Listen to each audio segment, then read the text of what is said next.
1980 1990 की बात करते हैं तो उस समय 50 रुपया भी बहुत मूल्य का होता था। तो आज से क्या 100 साल पहले लोग 975 रुपये दे करके पढ़ते होंगे? क्या मतलब मूर्खतापूर्ण बात है कि विश्वविद्यालय के जो कुलपति हैं वो वर्तमान समय में अमेरिका में जाके ऐशो आराम अयाशी कर रहे हैं। कल रात को एक एडीसी हमारे इलाहाबाद विश्वविद्यालय के छात्र ने आत्महत्या की और ठीक 2 दिन पहले ताराचंद छात्रावास में जो छात्र था उसने आत्महत्या की।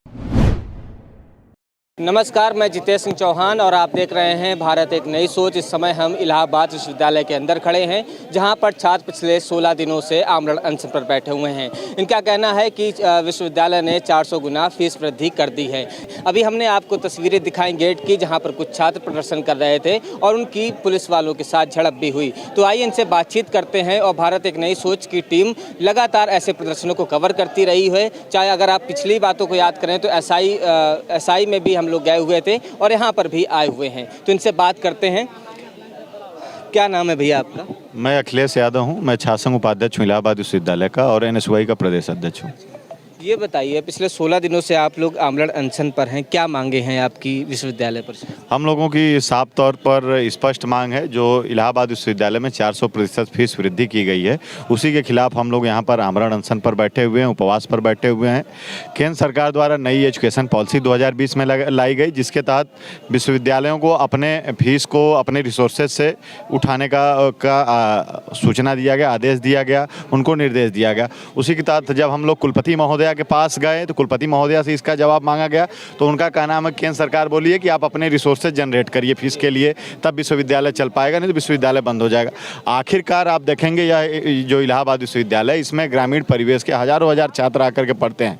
उत्तर प्रदेश के पूरे छात्र यहाँ पर आकर पढ़ते हैं, चाहे बुंदेलखंड हो, पूर्वांचल हो, पश्चिमी यूपी हो, चाहे हम अवध की बात करें, सारी जगह से छात्र आकर के पढ़ते। साथ ही साथ मध्य प्रदेश, बिहार, इन समीपवर्ती भी राज्यों के जो बच्चे हैं, झारखंड यहाँ पर आकर के पढ़ते हैं। एक सस्ती शिक्षा इलाहाबाद विश्वविद्यालय में और इलाहाबाद में सुलभ होती है।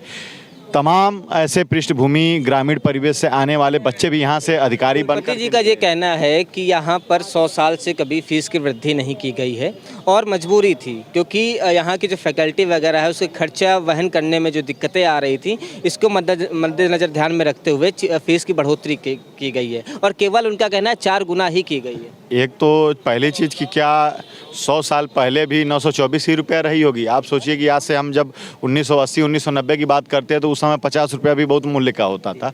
तो आज से क्या 100 साल पहले लोग 975 रुपये दे करके पढ़ते होंगे? क्या मतलब मूर्खतापूर्ण बात है। और दूसरा मतलब बेतुकी बात है। और दूसरा यह चीज़ है कि आप बोल रहे हैं कि विश्वविद्यालय में सबको पैसे देना है या इस तरीके। भाई यह पब्लिक फंडेड यूनिवर्सिटी है। जब इस यूनिवर्सिटी की नींव पड़ी थी तो यह कमाई के जरिए के लिए नहीं पड़ी थी, उसके लिए तमाम प्राइवेट यूनिवर्सिटी बने हुए हैं, तमाम गलगोटिया यूनिवर्सिटी, शारदा यूनिवर्सिटी बने हुए हैं। उसमें तो हम लोगों के कभी एडमिशन ही नहीं हो पाते जितने बच्चे यहाँ पर बैठे हुए, ना हमारे पास उतना पैसा है।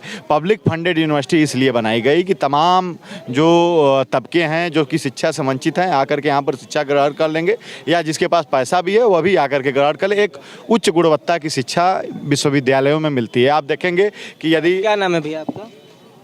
अजय यादव, सम्राट समाजवादी। कुलपति जी का ये कहना है कि समय की मांग है इसलिए फीस में बढ़ोतरी की गई है। हमको तो नहीं लगता कि फ़ीस बढ़ानी चाहिए क्योंकि इलाहाबाद विश्वविद्यालय वैसे भी जो सेंट्रल यूनिवर्सिटी है, देश के प्रधानमंत्री जी बोलते हैं कि शिक्षा में हम 6% व्यय करेंगे, तो आखिर इनको फंड की कहाँ आवश्यकता हो रही है? देखिए, इलाहाबाद विश्वविद्यालय पूर्ण रूप से भ्रष्टाचार का अड्डा बन चुका है।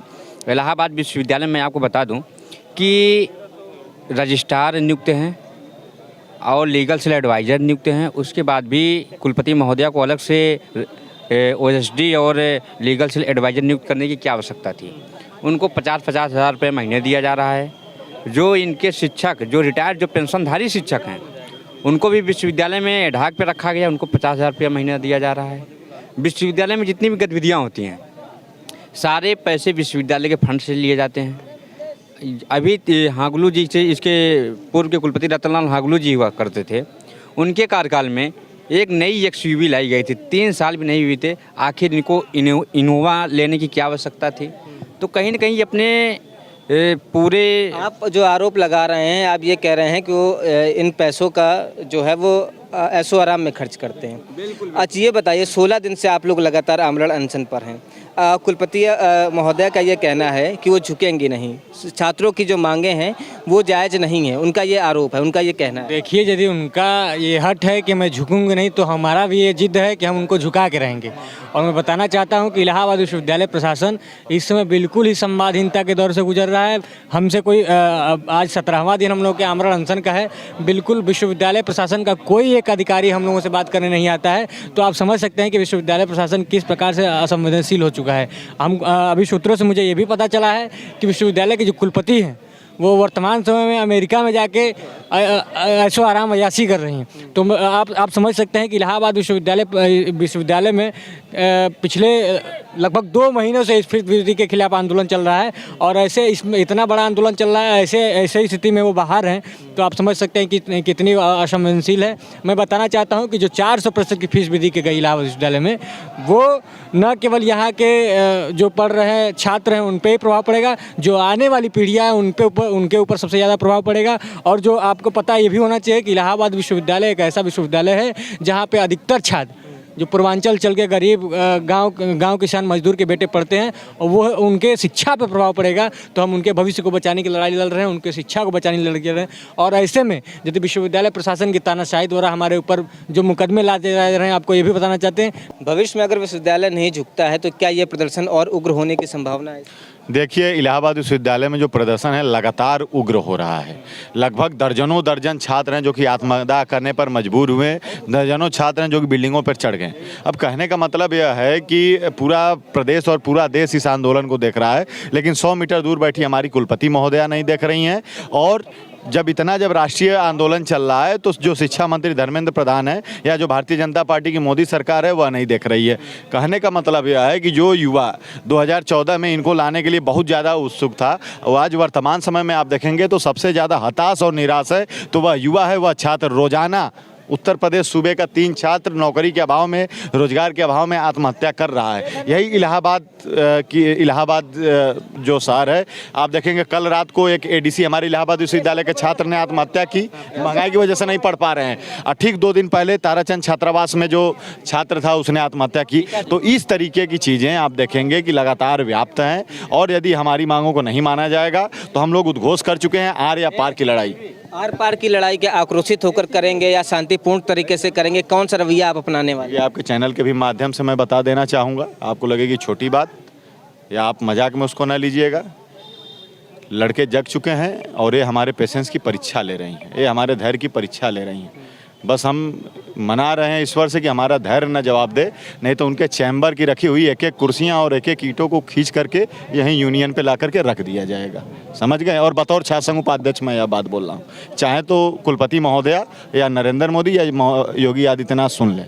आपने अभी तक अपनी मांगे कहाँ पे रखी हैं? जाके कुलपति महोदय से बात करने की कोशिश की, आप प्रोक्टोरियल बोर्ड के पास गए, उन्होंने आपको क्या आश्वासन दिया है अभी तक? ज्ञापन के माध्यम से हमने इलाहाबाद विश्वविद्यालय के तमाम आला अफसरान को हमने ज्ञापन दिया, कुलपति महोदया को दिया, उनके पीआरओ से लगभग 10 बार मिलने का समय मांगा गया, कोई नहीं मिला। फिर हम लोग यहाँ के जिला प्रशासन के पास गए, डीएम एसएसपी को भी ज्ञापन दिया गया, उनके माध्यम से राज्यपाल और राष्ट्रपति को भी हम लोगों ने ज्ञापन सौंपा। यही नहीं बल्कि हम लोगों का 15 सदस्यीय डेलीगेशन शिक्षा मंत्रालय भी गया। शिक्षा मंत्रालय में धर्मेंद्र प्रधान जी को हम लोगों ने ज्ञापन सौंपा और साथ ही साथ वहाँ से 5 सदस्यीय डेलीगेशन यूजीसी के भी चेयरमैन से वहाँ पर मिला। लेकिन उसके बाद भी हम लोगों की कोई भी न सुनवाई है न कोई सुनने को तैयार है। उसके बाद हम लोग जब इलाहाबाद विश्वविद्यालय आए तो यहाँ पर घेराव का कार्यक्रम शुरू किया गया, वो भी लोकतांत्रिक तरीके से लगातार घेराव किया गया, कोई भी बात करने को नहीं तैयार। फिर हम लोगों के पास हम आए हैं, सुबह जब हम आए हैं तो हमने देखा है कि लोकतांत्रिक व्यवस्था की जिसकी आप बात कर रहे हैं, कुछ छात्र हमें गेट पर नज़र आते हैं और सामने जो आपको पुलिस फोर्स नज़र आ रही है वो छात्र और पुलिस के बीच में झड़प हम देखते हैं। तो आप शांतिपूर्ण की बात कर रहे हैं और हम लगातार देख रहे हैं कि छात्र जो है वो लगातार उग्र होते जा रहे हैं। देखिए, सबसे महत्वपूर्ण मैं बात आपको बताना चाहूँगा कि 1 महीने से हम लोगों ने ज्ञापन दिया और 16वां दिन है आमरण अनशन का, उपवास का 16वां दिन है। हम लोग 16 दिनों से उपवास पर यहाँ पर बैठे हैं। लगभग 10 छात्र यहाँ से हॉस्पिटलाइज हो गए हैं। हमारे साथियों को हम देख रहे हैं यहाँ पर तड़पते हुए, और ऐसे में विश्वविद्यालय प्रशासन कोई डी ग्रेड का कर्मचारी हमारी मुद्दों को नहीं सुनने आ रहा है। तो ऐसे में यहाँ तो हम लोग शांतिपूर्ण ही चल रहे हैं, लेकिन आप देखेंगे कि जो उनको जवाब दे रहा है वह विश्वविद्यालय का आम छात्र दे रहा है जवाब। और हो ना हो विश्वविद्यालय का आम छात्र जग जाएगा तो हमारे कुलपति महोदय, हमारे प्रॉक्टर महोदय या यहाँ की जो सरकारें हैं इस तरीके से नहीं बैठ पाएगी जो हंसी का पात्र यहाँ पर बनाए घूमे फिर रहे। हमारी लड़ाई जो ग्रामीण परिवेश के हजारों हजार छात्र हैं उनको शिक्षा से वंचित जो किया जा रहा है उसके खिलाफ लड़ाई है, और यह जो हमारी लड़ाई है अनवरत जारी रहेगी। उसके लिए हमें उग्र भी होना पड़ेगा, तो हम होंगे, पूरी जिम्मेदारी के साथ हम कह रहे हैं। तो ये छात्र हैं जो पिछले 16 दिनों से आमरण अनशन पर बैठे हुए हैं। इनका ये कहना है कि यहाँ पर अडानी और अंबानी के छात्र पढ़ाई करने नहीं आते हैं, बल्कि गरीब परिवारों से, गरीब परिवेश से आए हुए बच्चे ही यहाँ पर पढ़ाई करते हैं। जब किसान का बेटा जब गांव में होता है तो वो कोशिश करता है कि किसी अच्छे विश्वविद्यालय में जाकर पढ़ाई करे, लेकिन जब इलाहाबाद यूनिवर्सिटी में उसका दाखिला होता है और फीस वृद्धि जो है वो लगातार 400 गुना बढ़ गई है, ऐसे में उसका कलेजा कांप उठता है। और छात्रों का यह भी कहना है कि लगातार वो लिखित तौर पर ज्ञापन दे रहे हैं, लेकिन सरकार हो या फिर यहाँ के कुलपति महोदया हो, उनकी बात को नहीं सुना जा रहा है।